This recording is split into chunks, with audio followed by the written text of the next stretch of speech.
This morning in North Carolina, wheels are spinning. Determination is winning. A passion is now a thriving business, and it shows no signs of slowing down. How? The power of a conversation, like the one Clint Spiegel had with First Horizon Bank about starting a bike wheel manufacturing facility in Asheville. Now it's not just talk, it's rubber meets road. First Horizon Bank. Let's find a way. Go to firsthorizon.com/Clint. First Horizon Bank, member FDIC. Did you miss your deadline to renew your Medicaid coverage? You can still send your completed annual review form to Healthy Connections Medicaid. You may be assigned to another health plan, but you can ask to come back to First Choice within 60 days of renewed Medicaid eligibility. It's your family. It's your choice. First Choice is the right choice. Renew and choose us. Visit selecthealthofsc.com/renew to learn more.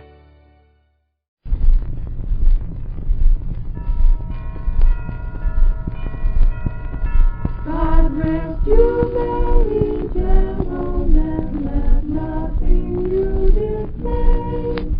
Remember Christ our Savior was born on Christmas Day, to save us all from Satan's power when we were all afraid. Get away, I tell you. I want none of your singing here. Now get away before I take a stick to you. Get away, all of you.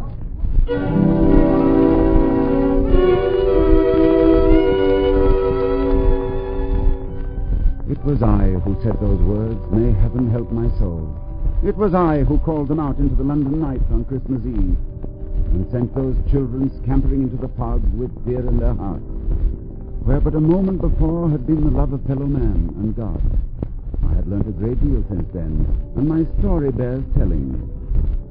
My name is Ebenezer Scrooge, and the time of which I speak was Christmas, in the year of our Lord 1843.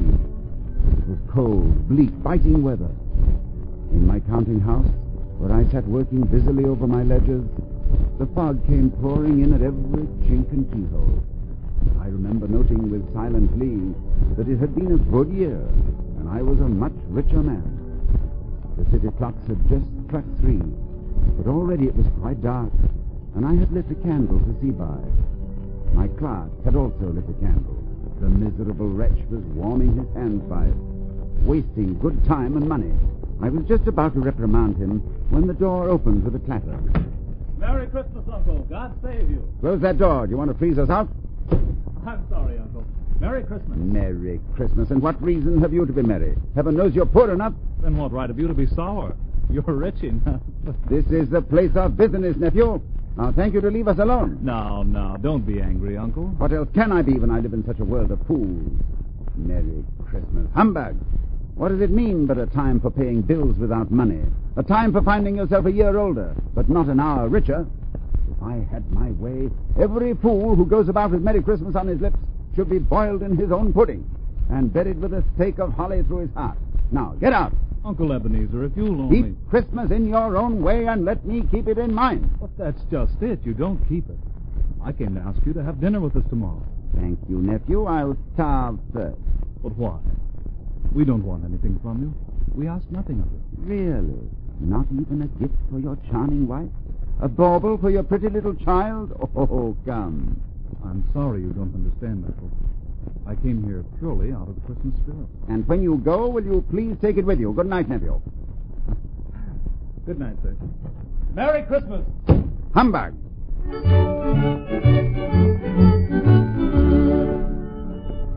Mr. Scrooge, sir. Well, Cratchit, why aren't you working at your desk? If you please, sir, there's a gentleman to see you about a charity. Charity? It's time for closing. That's what I told him, sir. Good evening, sir. Scrooge and Marley's, I believe. Have I the pleasure of addressing Mr. Scrooge or Mr. Marley? Mr. Marley has been dead these 7 years. He died 7 years ago this very night. On Christmas Eve? Oh, a pity. But we have no doubt his liberality is well represented by his surviving partner.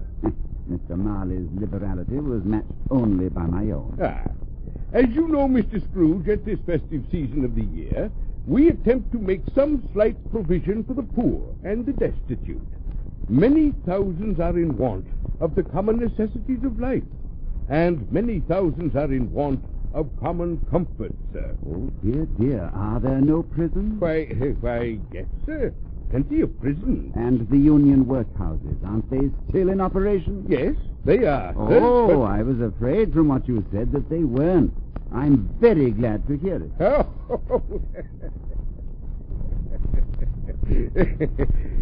Now, what shall I put you down for, sir? For nothing. You wish to be anonymous? I wish to be left alone. I can't afford to make idle people merry. As a citizen, I help to support the workhouses. Those who are badly off must go there. Many can't go there. Many would rather die. Then they had better do it and decrease the surplus population. Good evening, sir. Good evening, sir. Scrooge, sir. Well, what is it? I was just wondering, sir, If you might leave for the night, eh? Well, say it. Yes, sir. And you'll want all day tomorrow, I suppose, Mr. Cratchit. If it's quite convenient, sir. It's not convenient and hardly reasonable. If I was to deduct half a crown for it, you'd think yourself ill-used, wouldn't you, Mr. Cratchit? Well, sir, half a And crown. yet, Mr. Cratchit, you see no reason why I shouldn't pay a day's wages for no work. It's only once a year, sir. Once a year. A poor excuse for picking a man's pocket every 25th of December. Well, I suppose you must have it. Lock all the windows when you leave. And mind you, be here all the earlier next morning.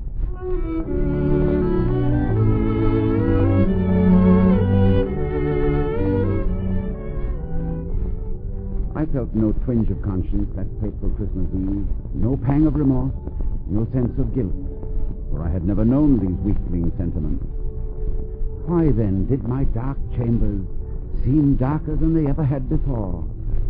Why did I start in fear as I crossed the gloomy threshold of my house? What was there, waiting for me? I stood in the blackness, suddenly shaken by a chill, as though an icy hand had clasped its fingers round my heart. Then slowly I mounted the stairs. Once in my room, I knew I would be safe. Once locked behind my heavy door, this nameless fear that clutched at me would be gone. Quickly, I made myself ready for bed. And then, in the flickering light of my solitary candle, I saw it. It stood in the shadows, shining with a sickly bluish gleam. Its eyes were staring into mine, two dead eyes, staring out of a dead face. Who are you? What do you want with me? Who are you? Ask me rather who I was. In life, I was your partner, Jacob Marley. Marley. I know you now. But you're dead. You're dead. Why have you come here? It is required of every man that the spirit within him should walk abroad among his fellow men, and travel far and wide. And if that spirit goes not forth in life, it is condemned to do so after death. No, stand back. His spirit is doomed to wander through the world and witness happiness it cannot share, but might have shared on earth. You are fettered. You're in chains. Tell me why. I wear the chain I forged in life. Of my own free will I wore it. I made it link by link and yard by yard. Is its pattern strange to you? Money boxes, keys and padlocks, heavy purses, rotting steel. I think you know this pattern well. You were always a good man of business, Marley. Business. Mankind was my business. Charity, mercy, forbearance were my business. But I turned my back on these and looked for wealth. I suffer for it now. But you are 7 years dead. You are beyond suffering. Hear me, my time is nearly gone. As I have suffered, so will you. For your life is mean. Your soul is shriveled, as mine was. But while that life still beats in you, you'll have yet one chance, one hope of escaping my fate. What hope is that you speak of? Tell me, Marley. You will be haunted by 3 spirits. Look for the first in the dark of the morning when the clock strikes 1. The second spirit on the stroke of 2. The third will come when the bell tolls 3. Look to see me no more, but remember well what I have said. Remember and take heed. Remember.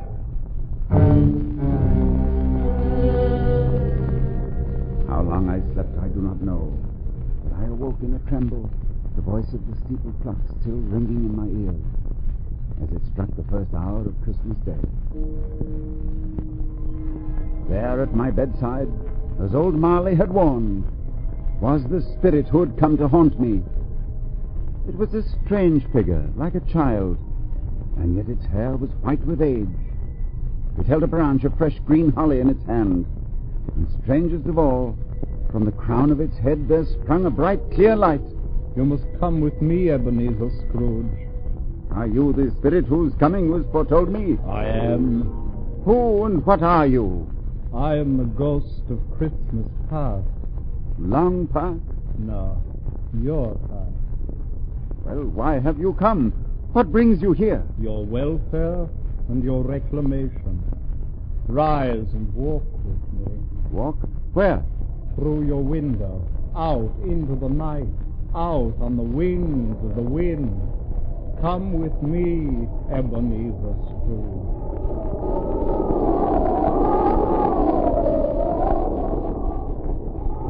Wait. What place is this? Where are we? Look there below and tell me what you see. I see a school, a cold and draughty hall. I see a long, bare, melancholy room in which a boy sits reading. A solitary child, neglected by his friends, for they have all gone home for Christmas. He wants to cry, but doesn't dare. Now he lifts his head. I see his face. His name? His name is Ebenezer Scrooge.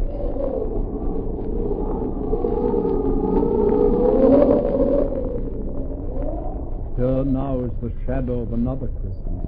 The boy is older, but the innocence of childhood is no longer in his face.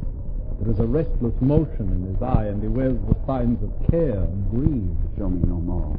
That girl who sits beside him, they're to be married. Stop. Take me back. Listen, Ebenezer Scrooge. Hear what she says.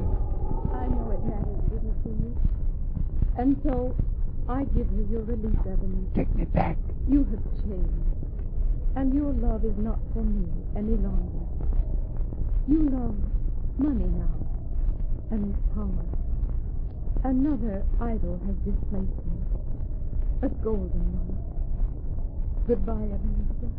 She is gone. Out of the room, out of your life. Show me no more, I say. One No. shadow more. No more. One glimpse of her at still another Christmas. No. Happy in a home that might have been your home. No. Laughing with her children who might have been your children. No, leave me. Haunt me no longer. Do you hear? Haunt me no longer.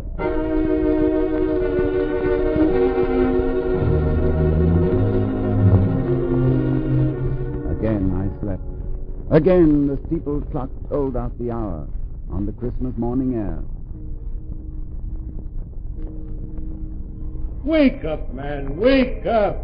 I am the ghost of Christmas present. Look upon me, man. Know me better. Before me stood a spirit, giant in size, seer-eyed and smiling. On its head there was a crown of holly. It held a great lighted torch high in the air, filling the room with a ruddy glow. I stared at him, more in wonder than in fear.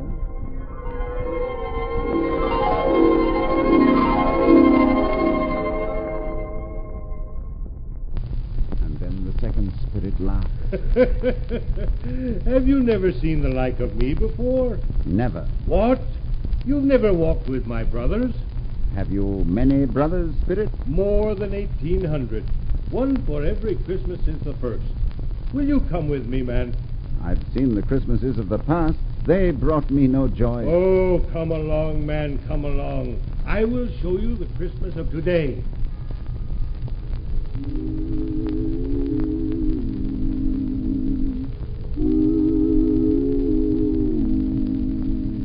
There lies the world below you. Look, Ebenezer Scrooge. Then tell me what you see. I see the brightness of a million fires burning on a million hearths. I see families joined together. Making merry. Over nothing. I see children with their bright new toys. Laughing. And invalids on their sick beds. Smiling with new hope. I see a place where miners live, who labor in the bowels of the earth. And even they are happy on this night. Yes, they appear so. And there at sea, look, a ship, tossed by the wind. And on the ship 2 sailors join hands. To wish each other joy. Yes, all this I see. And all this is the spirit of Christmas.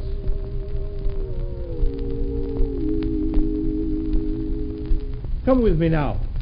There is a miserable room in a miserable house where lives a man that you know well. There. You see him? Aye, that's my clerk, Bob Cratchit. But the others, I know them not. Bob Cratchit has a wife and children. 5 children. And all these mouths are fed and bodies clothed on the 15 shillings which you so kindly give him every week. A wife and children? I never knew that... You might have known. You never asked. That child, the youngest of the 5, he has a crutch. He is a cripple? The crutch supports his body. His spirit stands alone. Well, now, children, your father's here. Chairs to the table. Peter, fetch the goose. Martha, the potatoes need your hand. Oh, Bob, there's such a goose. Tiny Tim could tell you that, couldn't you, Tim? I smelled it, Mother. I could smell it coming up the stairs. My little one. And was he a good boy at church, As Bob? good as gold, eh, Tiny Tim? It was nice to be in church this morning, Mother. I wanted everyone to see me. Why, Tiny Tim? Because I'm a cripple. And if people see a cripple on Christmas Day, why, then they'll remember that this is God's day. And it's God who makes the cripples walk and the blind to see. Tiny Tim. Well, isn't it, Mother? Yes, dear. Isn't it, Father? Who else, my son? And you'll make me walk, too. Someday I'll just throw away my crutch, and I'll never have to use it again. Will I, Father? Never. Why, you're growing stronger every day. Feel his arm, Mother. Just feel it. Feel my arm, Mother. Feel my arm. Ah, the goose is here. The goose is here. A poor feast. A goose no larger than your hand might cover. But the Cratchits are not hard to please. There never was such a goose. I don't believe there ever was such a goose cooked. The tenderness, the flavor. And the stuffing. And now the pudding. A very small pudding for so large a family. A wonderful pudding, wonderful. Children, I regard this pudding, I say, as the greatest success achieved by Mrs. Cratchit since our marriage. Hooray! And now a toast. A Merry Christmas to us all, my dears. God bless us. Merry Christmas, my dears. God bless us, everyone.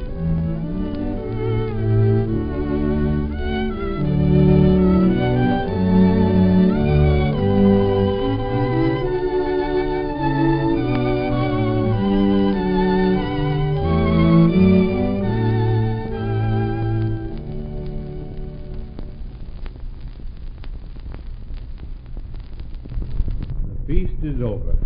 The Cratchits all gather round the fire now, and Tiny Tim will sing to them. Just one short tune before he's off to bed. Tiny Tim.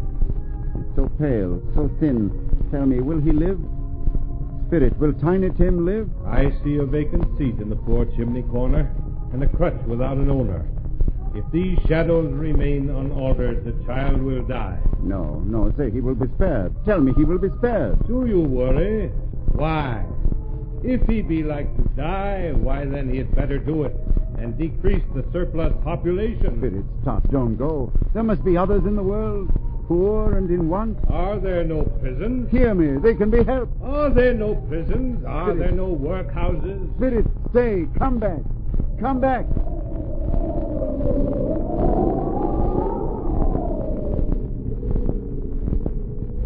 The spirit had gone. I was alone on the windswept street, my shoulders bowed with shame. And far off, I heard the hours strike.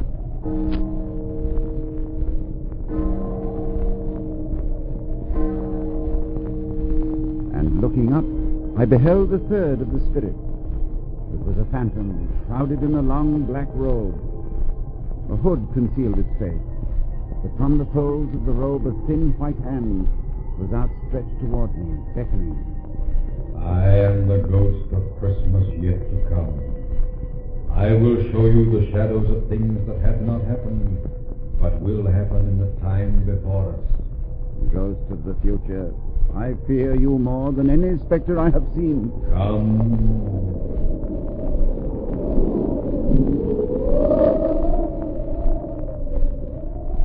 Look there.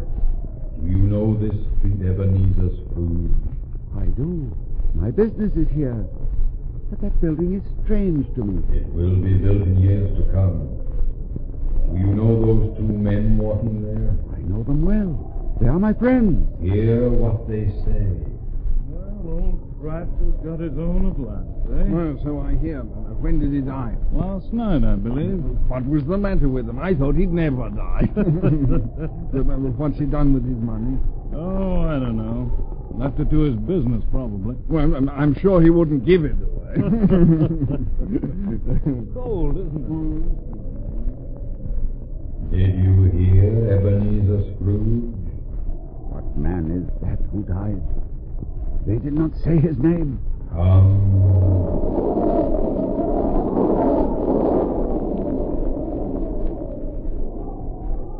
Tell me now what you see. A room.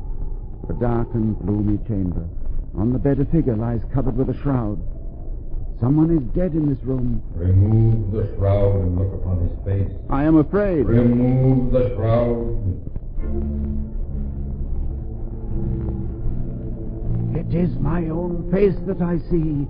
My own. You are dead, Ebenezer Scrooge. But why am I alone? Why is there no one here? There are none to mourn you. Not one voice lifted in prayer. Not one tear shed. Alone in the dark forever? Alone. No, there must be someone. I have friends. Those men we heard upon the street, they were your friends. Come.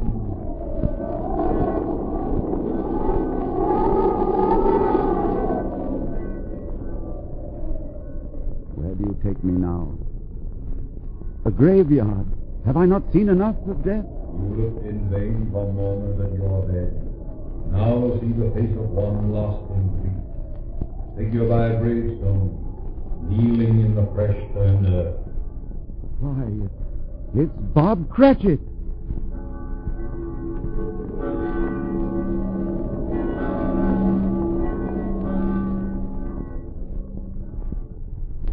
It's Bob Cratchit kneeling there, but why? Why? Death has passed his humble house and laid a wreath upon his step. But the grave. It's such a small grave. Is it?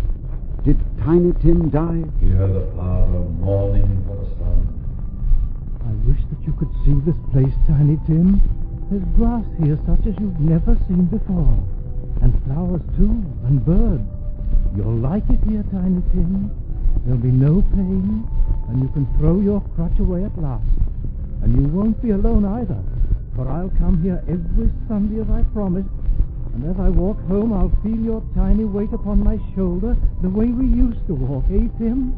And I'll hear your laugh, and I'll see your smile, and I'll think to myself, why, he's here just as he always was. He's here. Tiny Tim.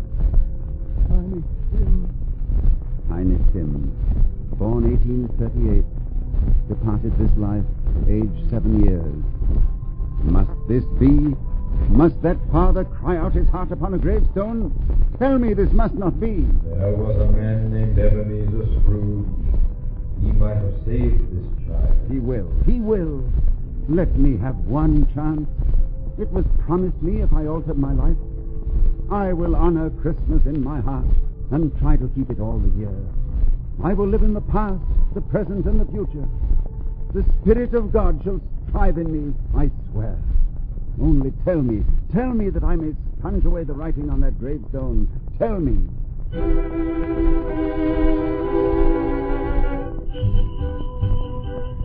Suddenly I was back in my room, and the sun was streaming through the window. I had a sudden fear that Christmas Day had passed. With a cry, I sprang from my bed and threw open the window. You there, boy. What day is this? Hey? What day? Today?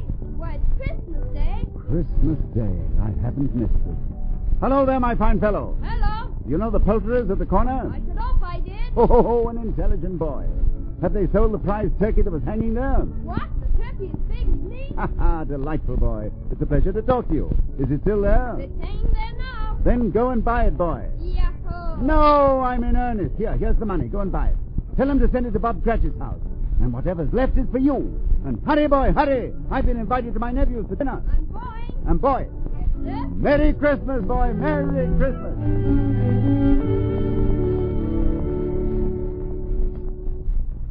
And a Merry Christmas it was. I had the pleasure that day of dining with my nephew and his family. A rare treat, I discovered. And I was fortunate enough to meet the gentleman who had asked me for a contribution. Oh, he was surprised when old Scrooge pressed the money on him. And Cratchit, I had the double pleasure of raising his salary to such a figure that his eyes bulged almost from their sockets. A rare day, a rare treat all around.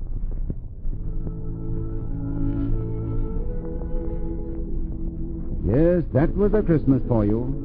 And I may tell you that Tiny Tim did not die. He's well and growing stronger day by day. A fine boy. I'll see him tonight at dinner, for this is Christmas once again. Yes, I keep Christmas now, for I have learned this, that no greater glory is given us than the love of fellow man, for in that love is love of God. May we keep Christmas always. May its fires burn forever in our hearts. And so, as Tiny Tim observed, God bless us every one.